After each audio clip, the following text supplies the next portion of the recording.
Okay, this is a video to accompany the practice test for 2.4 and 2.5. And question number 1 asks you to state the y-intercept as an ordered pair. And I know you can't see my graph from here, but I'm assuming that you have your graph in front of you. And if you look here, you can see that the ordered pair, or you can see the vertex there. And then if you look for the y-intercept is the point where the graph touches or crosses the y-axis. It always starts with a 0 for x and then the y value. So for this first one, it's 0, -1. For the second one, if we find the y-axis, we see that the graph crosses the axis here at -4. And careful, it's below the y-axis, so even though on the printout it's hard to see the negatives, if it's below the x-axis, you know that's a negative value. So that's 0, -4 for that y-intercept. Now when we take a look at number 3, we see that we have y equals x squared plus 6x minus 13, and we're still supposed to find the y-intercept. So remember from the ones above that a y-intercept occurs anytime that x equals 0. So what we want to do here is we want to say, hey, what would happen if x were 0? We'd have an ordered pair, 0, something, but what would the y be? So let's just plug the 0 in or substitute the 0 in every time we have an x. So that would get us y equals 0 squared plus 6 times 0 minus 13. 0 squared is 0. 6 times 0 is 0 minus 13. So our answer is y would equal -13 when x is 0. So that is the answer, 0, -13. It's also good to remember that when you're in standard form,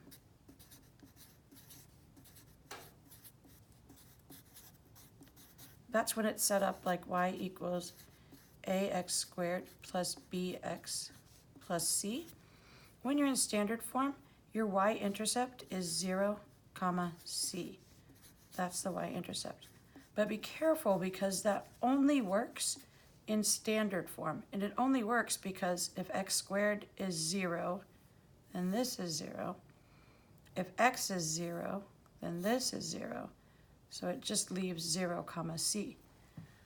What we'll see on the next problem is that it doesn't work when we're in vertex form. So number 4 is y equals 3x plus 2 quantity squared minus 14.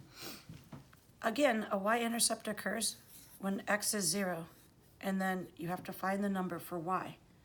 You would be mistaken if you said 0, -14, because this is not standard form. This is vertex form. And also, if we substitute in a 0 for x, we're going to see that we won't end up with -14. So let's do that. Y equals 3. Let's put the 0 in place of the x. 0 plus 2 squared minus 14. Now here's where we use our PEMDAS. We're going to do P for any math inside the parentheses. Remember PEMDAS? It's PEMDAS.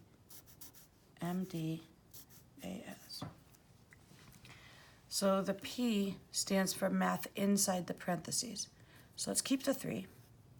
0 plus 2, well, that's easy. That's 2 squared minus 14. A common mistake I see students make is they now multiply 3 times 2, but that is not correct. We did the parentheses. Now we have to use the exponent or take care of the exponent. Well, this exponent is only attached to this 2. So we now have 3 times 4, because 2 to the second power is 4, minus 14. So we covered the exponent. Now we're ready to do any multiplication or division. 12 minus 14. And now if you're at 12 on the number line and someone says, hey, go negative 14, you're going to go past 0 and you're going to end up at negative 2. So that's our answer. 0 for x, and then y would equal negative 2.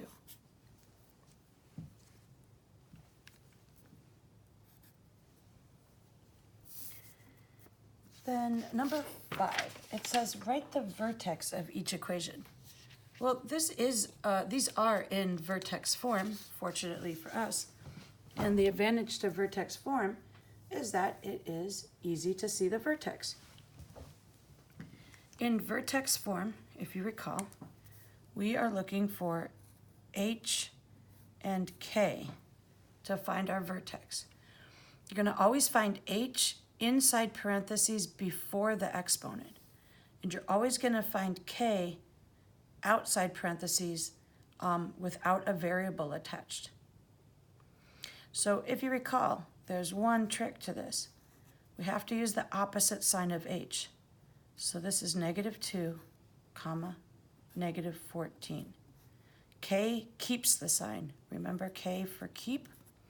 H for, okay, Miss Evans always says opposite. Get it? Opposite sign.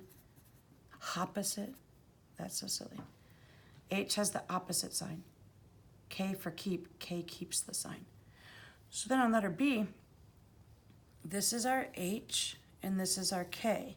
But we need to use the opposite sign for H for the vertex. So 201, comma, keep the sign, 55. So here's our vertex for 5A. And here's our vertex for 5B. Then for number 6, they want to know which graph below matches this equation.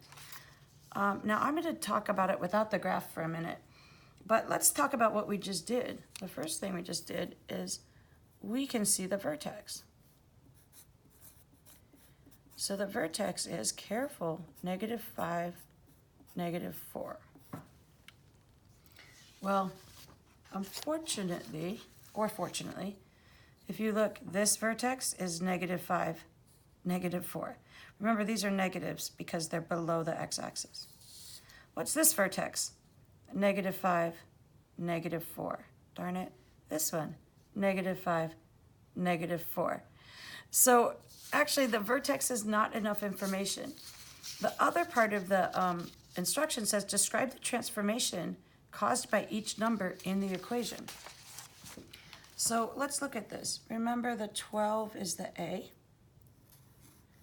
So if A is greater than 1, then A stretches. So we should say that the 12 stretches the parabola. So if this is a normal parabola, a stretched parabola is going to look skinnier because every number is 12 times higher. Okay, then it says to describe what everything does. So the 5 is h, and it's actually negative 5, and that shifts left. Okay, so if you have a positive here, you're going to shift left. Then the negative 4 is k, and that shifts down. So we're looking for a stretch that shifts 5 left and 4 down, which means the vertex would be negative 5, negative 4. So if we look here, it can't be Q, because Q, see how this is concave down? That means that something has been reflected, so you would have to have a negative A. We don't have negative A. R is not stretched. You know how I can tell? Remember how you do this? Find the vertex and go up 1 over 1, up 1 over 1. No stretch. If it can go up 1 over 1, then you don't have a stretch.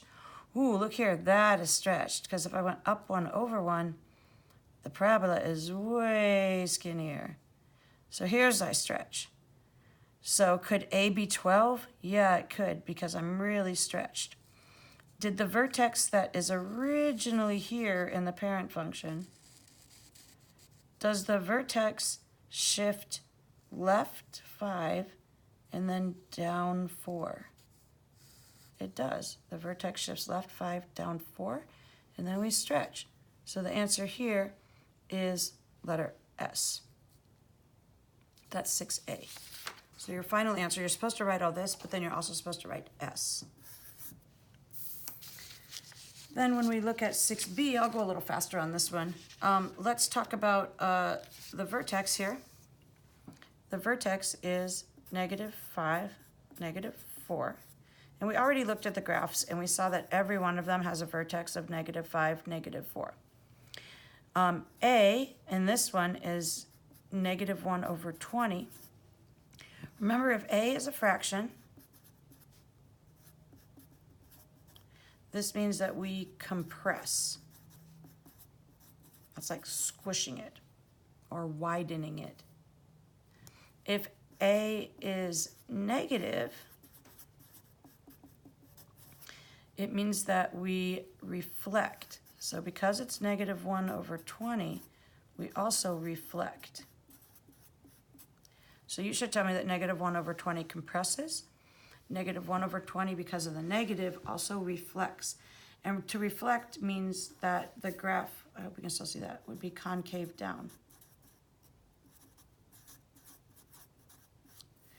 And then this is the 5 is H, and that's going to shift left.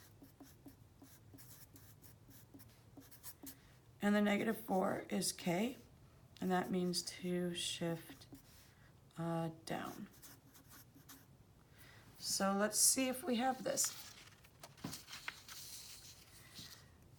Graph Q, it's definitely compressed, it's definitely reflected, and it's concave down. So our answer is Q. In fact, you could almost tell that right away by the negative, because Q is the only one that's concave down.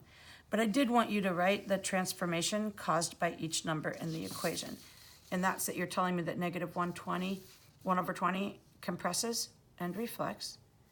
The 5 shifts us left 5. The +5 becomes a -5 in the vertex. The -4 shifts us down. Okay, let's look on to number 7 on the next page.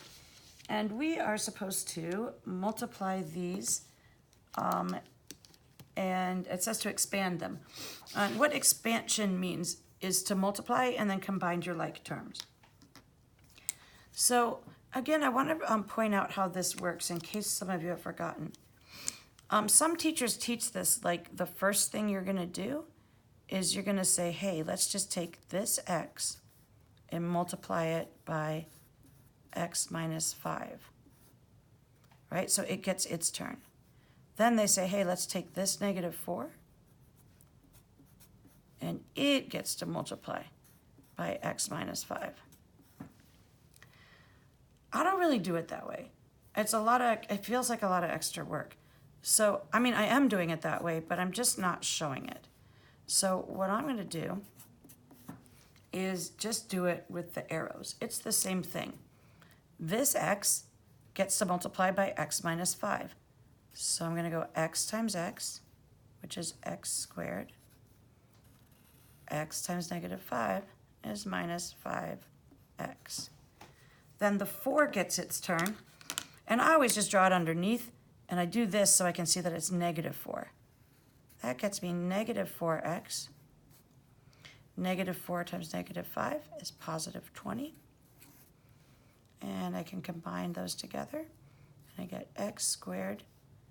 -5 and -4 together is -9x plus 20. Okay, remember, if you're at -5 on the number line, and someone says, hey, go 4 negative, you would end up at -9. Okay, so that's my answer. And then here, we kind of know this pattern. We've been doing this. But, so you may already kind of know how this is going to end, but let's go ahead and do it step by step. X times x, which is x squared. X times negative 3, which is negative 3x. Then we're going to use this negative 3. Negative 3 times x is negative 3x. Negative 3 times negative 3, positive 9. Since these are identical factors, this is kind of what we thought would happen. And I get x squared minus 6x plus 9. That one is what we call a perfect square trinomial. This is the same, by the way, as x minus 3 squared. Okay, hopefully you're getting all these right. Number 9 has us doing x plus 8 times x plus 2. Not perfect squares, these are different factors. So again, we're doing x times x times 2. X squared, x times 2. Don't forget your plus 2x. A positive 8 plus 8x. And then positive 8 times 2 plus 16. Oops, I forgot to switch colors, but you can probably be okay with that. X squared, combined like terms, 2x plus 8x is 10x. Don't forget your x's, plus 16. And I'm done. That's my answer. All right, another perfect square. I'm wondering if you already know what's going to happen. I mean, I'm pretty sure I'm going to start with an x squared. I'm going to end with a 36. And I'm going to have 6x plus 6x in the middle, which means that's going to be a 12x in the middle. But let's go ahead and do all the steps just to make sure that's how it works. X times x and x times 6. So that gets me x squared. X times 6 is 6x. Plus 6x. 6 times 6 plus 36. It did work. Combined like terms, x squared plus 12x plus 36. And that's a perfect square binomial. How do we know that's a perfect square? Because b over 2 squared equals 36. So it all works out. But this right here is our answer. Okay, so now, starting with number 11, we're supposed to write each expression as the product of two identical factors. So I already kind of gave it away. I'm already telling you that these are perfect squares. And then it says to multiply your answer to check your work. All right, so if I want to find what goes here, and I know these are identical, first thing I want to do is I want to take the sign of b. And then I can use either b over 2 or square root of c. And that gets me 5. By the way, that's the same thing we've been doing, is just x minus 5 squared. And remember, again, the equation to find this number is b over 2 or square root of c. Now the instructions said to multiply it back out to prove that we have the same answer. So let's do x minus 5 times x minus 5, just to prove that our work was correct. X times x, x squared. X times negative 5, negative 5x. Then negative 5x times x is negative 5x. Negative 5 times negative 5, positive 25. Combined like terms. X squared minus 10x plus 25. That is exactly what we started with. Now the instruction said, write each expression as the product of two identical factors. So this is my answer. And then it said, multiply your answer to check your work. So this part was the check. Okay, you could also write this as the answer. So this is the answer, and this is the answer, either one. And this is the check. Okay, number 12, same deal. We're supposed to write this as the product of two identical factors.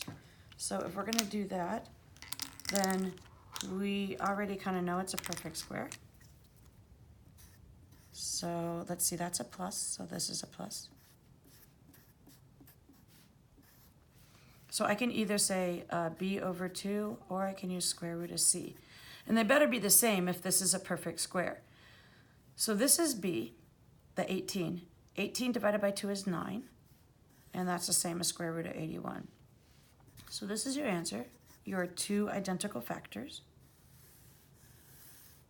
You may also write that as x plus 9 squared, same thing. Now we're supposed to multiply those together to prove that we did this right, to prove that everything's equivalent. So here we go. We're getting lots of practice with this. X times x, x squared. X times 9, 9x. This 9 times x, 9x. And here, 81. Combined like terms. Sorry, I got really close to the bottom of my paper. X squared plus 18x plus 81. And this right here is my check. And it did work out. Oh, now we're in the good stuff. We're supposed to complete the square for 13, 14, 15, 16. And when that means, what complete the square means is to rewrite the equation in vertex form. So our first step, because a is not 1, so since a is not 1, what we need to do is divide the first two terms by 5. Now, I heard some interesting questions about that yesterday, so I want to clarify maybe if I can. When I say first two terms, I mean this, 5x squared, and 20x is the second term. This has 3 terms. It has 3 items, if you will, that are added or subtracted. 5x squared is the first term, 20x is the second term, 20 is the third term. If a is not 1, we're supposed to divide the first 2 terms by a. So I'm going to put a outside the parentheses. 5x squared divided by 5, that's just plain old x squared, that's what we want. 20x divided by 5 gives me 4x. And then this 20 gets exiled. And then remember that I need to prepare for my new number. So I'm going to add something new here, and then to balance it, I'm going to subtract it here. Okay, again, I only can do this operation on my equation if a equals 1. So this is like my preparation. Before I begin, I have to get this so that a is 1. And now it might help to say, once we get here, we can almost forget about what came first. And let's just do the problem from here. So now this is b. Because some people are like, wait, I already divided b. I'm like, that was just to get us ready. Now we're really ready because we have a as 1. So what we're going to do here is this is where we use b over 2 squared, but it's this b. Okay, not the 20, this one. So I think we got this. We're going to have 5, because this keeps going. X squared plus 4x stays. Right, remember this stays, this stays. 4 divided by 2 squared. Well, 4 divided by 2 is 2. 2 squared is 4. On the outside, I have to subtract it. Right, I added it here. I'm going to subtract it here, and then plus 20. Look, if I have an a out here, that a has to be multiplied over here. So look, a. That's really important. And I was trying to explain it in class. If I wanted to go back and put this together, I would have 5x squared plus 4x plus 4. But it's not really plus 4, it's plus 20. Which means out here I need to do minus 20. So Then I make this into a perfect square trinomial. 5 something plus something squared. It's either b divided by 2, or you could use square root of c. Remember to keep this sign. So plus 4, plus 2, because b divided by 2 is 2, minus 20, plus 20. Oh, that's weird. So this ends up being 5 x plus 2 squared plus 0. And that is our answer. And let's do 14. So 14 has us with a equals 1. So luckily, when a equals 1, we are just ready to start the procedure. X squared plus 14x. Make a space for a new c. Get ready to subtract it to balance it out, and then exile the 55 out here. Okay, anytime I need to find this number, I do b over 2 squared. So that's x squared plus 14x. 14, remember this is our b. 14 divided by 2 is 7. Square it, 49. Minus 49 plus 55. There's nothing to multiply by here because a is 1, so I didn't have to do anything outside the parentheses. Make this into a perfect square trinomial. X, take the sign of b, then we're either going to do b over 2 or square root of c. 7, don't forget your squared. Minus 49 plus 55, well, if you're at negative 49 on a number line and somebody's like, hey, go forward 55, well, you're going to get past 0. So you're going to end up at positive 6.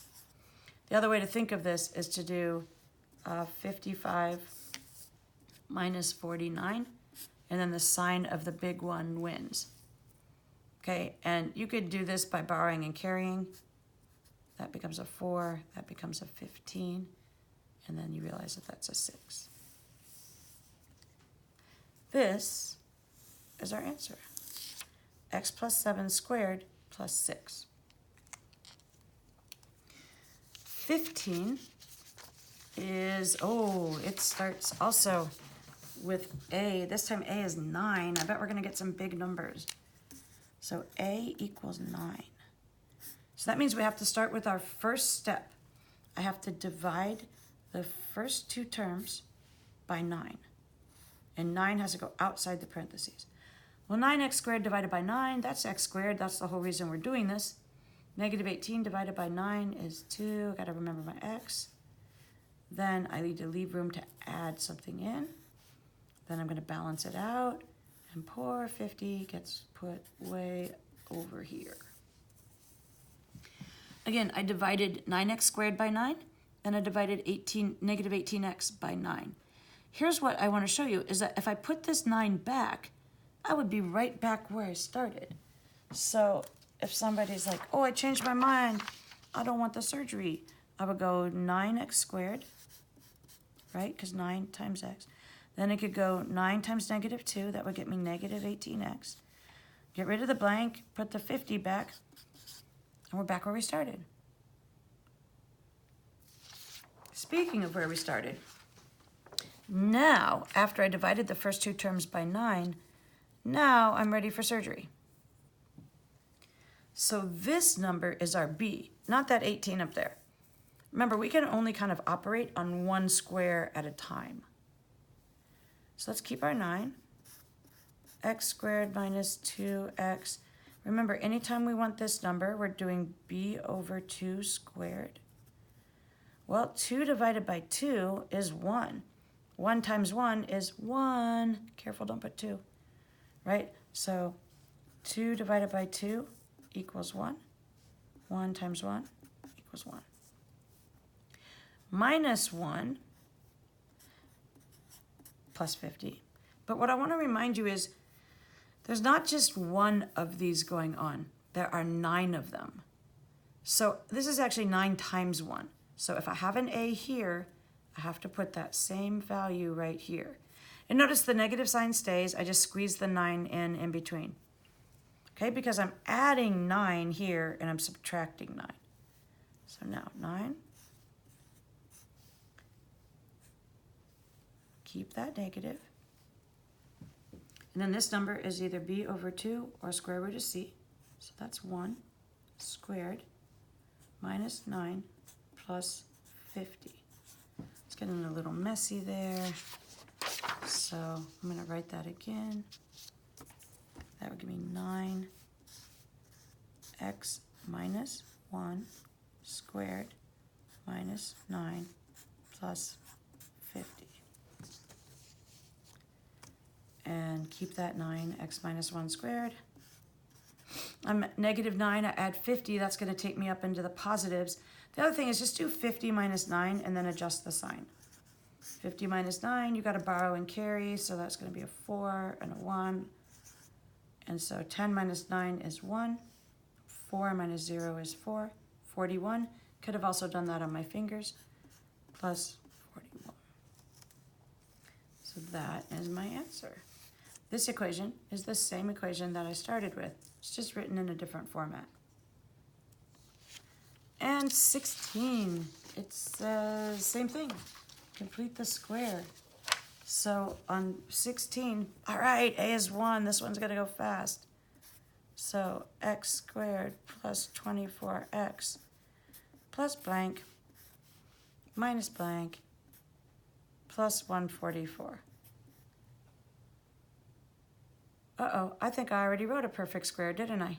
I don't think I did that on purpose either. So this is already a perfect square, isn't it? Can I just do this? X plus 12 squared.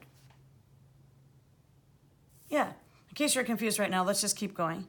So let's say that I was following the rule. I would do b over 2 squared, so it would be plus 144 minus 144. Okay, see how silly this is? I just messed up, I guess. Then I would change this to x plus 12 squared plus or minus 0. So cool. Okay, that one ended up being easier than I thought. 17 says, expand the answer to number 13 to prove your answer is equivalent to the original. So our answer to 13 was